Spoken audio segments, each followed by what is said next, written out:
વડોદરામાં હાઈવે પર આવેલ ડમ્પિંગ સાઇટ વિવાદમાં આવી છે। આ ડમ્પિંગ સાઇટ એટલા માટે વિવાદમાં આવી કારણ કે અહીંયા આ ડમ્પિંગ કરવાને કારણે ખૂબ જ પ્રદૂષણ ફેલાઈ રહ્યું છે। લોકો વિરોધ નોંધાવી રહ્યા છે। ફેડરેશન ઓફ વડોદરા એસોસિએશને આ મામલે જીપીસીબીમાં પણ રજૂઆત કરી છે। આ મામલે કાર્યવાહી કરવામાં આવે તેવી તેમની માંગ છે। ફેડરેશન ઓફ વડોદરા એસોસિએશનના પ્રમુખે નિવેદન આપ્યું છે। જીપીસીબીએ તપાસ કરી કોર્પોરેશનને નોટિસ આપી છે।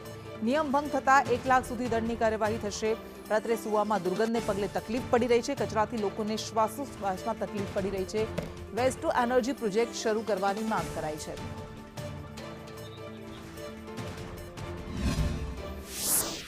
ને પ્રોસેસ કરીને તમે વેસ્ટ ટુ એનર્જી પ્રોજેક્ટ યા કમ્પોસ્ટ પ્રોજેક્ટ એવું કંઈ કરવું પડે તમારે।